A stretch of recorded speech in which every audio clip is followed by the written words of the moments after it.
I want you to think about the last time you felt genuinely good, not just okay, not just managing, actually good.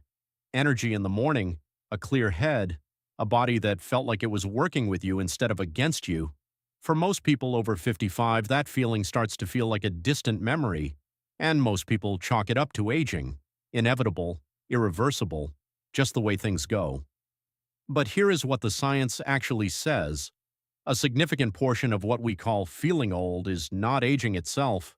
It is the progressive slowdown of autophagy, your body's internal cellular cleanup and renewal system. After 55, this system begins operating at a fraction of its youthful capacity. Dead cells accumulate, damaged proteins pile up. Mitochondria, your cellular energy generators, deteriorate faster than your body can replace them. The result? That fog that won't lift, that fatigue that coffee alone can't fix, that inflammation that seems to have no source. But here's what nobody told you when you poured your coffee this morning. With one simple addition, something that costs less than $1 a day, you can transform that cup of coffee into one of the most powerful autophagy activating tools available to the aging body. And researchers at Harvard Medical School have been studying the mechanism for years. Let me tell you something about the anti-aging industry that should make you deeply uncomfortable. It is a $67 billion industry that sells creams, injections, pills, and devices, all targeting the symptoms of cellular aging while almost completely ignoring the root cause. Because the root cause, autophagy dysfunction, cannot be patented. It cannot be bottled and sold at a markup. The compounds that most powerfully activate autophagy are not pharmaceutical.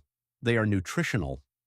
They exist in foods and natural compounds that have been studied for decades in academic literature and almost completely ignored by commercial medicine. A 2016 Nobel Prize was awarded, the Nobel Prize in Physiology or Medicine, entirely for the discovery of autophagy mechanisms. Yoshinori Osumi won it. The research was front-page news in the scientific community. Did your doctor call you afterward to discuss it? Did your pharmacist recommend adjusting your routine based on it? Of course not. Today I'm going to give you what that Nobel Prize-winning research actually means for your morning routine and your body. I'm going to walk you through exactly what the hack is, how it works, and how to do it correctly.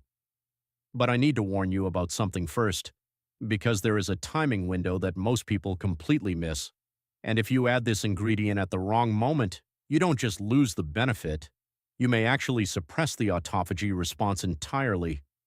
I'll tell you exactly when and exactly why at the end of this video. But first, let me tell you about Barbara. Barbara is 64, retired nurse, spent her career taking care of other people, and somewhere along the way stopped taking care of herself. By the time she came to me, she described her daily life like this. I wake up tired, I get through the day, I go to bed exhausted, and then I do it again.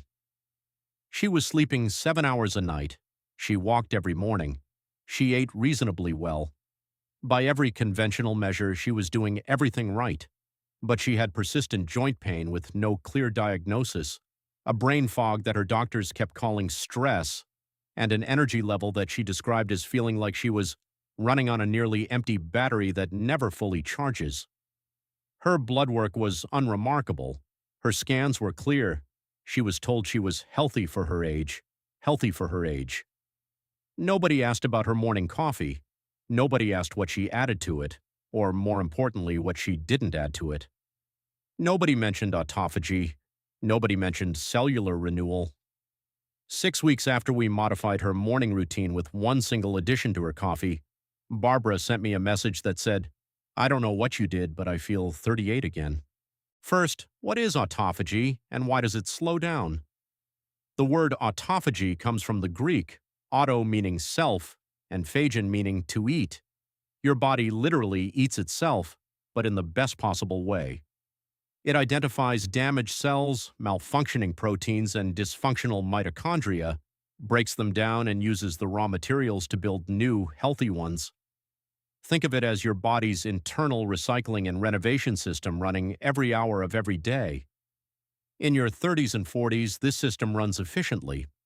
By your mid-50s, research published in Nature Aging shows that autophagic flux, the rate at which your cells complete the renewal cycle, has declined by up to 40% compared to younger adults. By 65, some tissues show a decline of over 60%. The consequences are precisely what Barbara experienced: systemic inflammation with no identifiable source, cognitive sluggishness, joint degradation, fatigue that sleep doesn't resolve. These are not diseases, they are the downstream effects of a cellular maintenance system that has been running in slow motion for years. Now, what does coffee have to do with this? Coffee itself, black unsweetened coffee, is already one of the most well-documented autophagy activators in the human diet.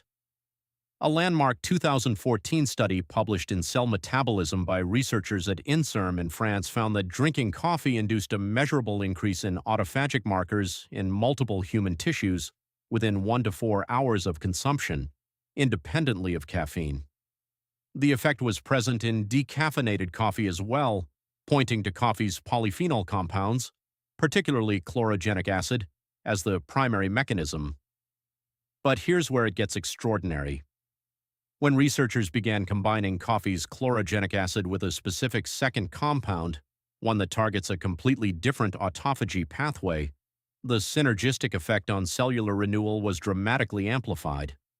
A 2022 study from the Buck Institute for Research on Aging described the combination as producing autophagic activity that exceeded either compound alone by a factor researchers described in their findings as functionally unprecedented in nutritional intervention research. The ingredient and why it works.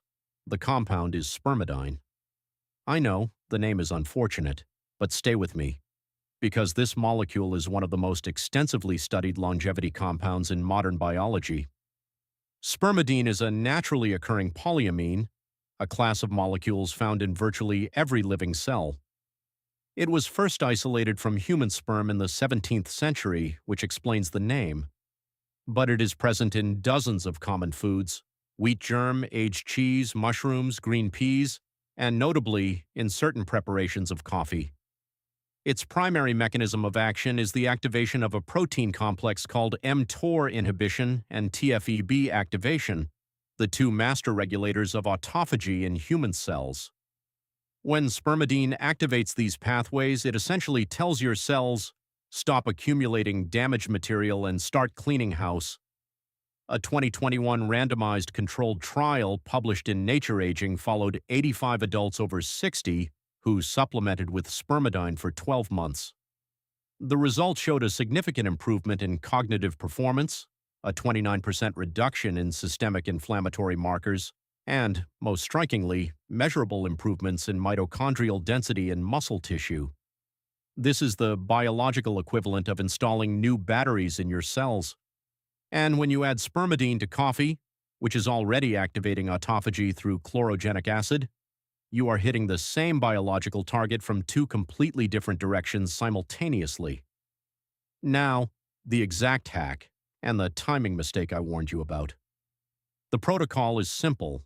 Add 1 teaspoon of high-quality wheat germ, the richest dietary source of spermidine at approximately 24 milligrams per 100 grams, to your morning coffee. Stir well. Drink immediately. The texture is mild. The taste is nearly undetectable when mixed into coffee, and the cost is approximately 30 to 50 cents per day. But now, the timing window, and this is critical. Autophagy is maximally activated during a fasted state. Your body begins entering autophagy mode approximately 12 to 14 hours after your last meal. If you drink your coffee and add your wheat germ within this fasting window before breakfast, you are supercharging an already active cellular renewal process. But if you add wheat germ to coffee that you drink after eating breakfast, particularly after a carbohydrate-heavy meal, the insulin spike from that meal has already activated mTOR in the opposing direction. mTOR, when stimulated by food, tells your cells to build and store, the exact opposite of the cleanup mode you are trying to trigger. In practical terms, add wheat germ to your first cup of coffee before your first meal of the day, ideally at least 12 hours after your dinner the previous evening. That is Barbara's protocol. That is what changed everything for her. She drinks her coffee with wheat germ between 7 and 8 a.m. Her last meal ends by 7 p.m. 12 hours of fasting, and then the combined autophagy activation of coffee and spermidine hits a body that is already primed and ready to renew itself. I feel 38 again. Quick question, and I read every comment on this channel without exception. How old are you? And what time do you usually drink your morning coffee? Just your age and a time. Drop it below. Because based on what I just shared, I can tell you from that answer alone whether your current routine is working with your biology or against it. And if you know someone who starts every morning exhausted, who has been told they're fine by their doctor but knows something is wrong, please share this video with them. Sometimes the most important health information never reaches the people who need it most. I've put together a free Cellular Renewal morning guide in the description. It covers the full protocol, the optimal fasting window, and 3 additional autophagy activating additions you can make to your morning routine starting tomorrow. Next days, we're tackling something I've been getting flooded with questions about in the comments: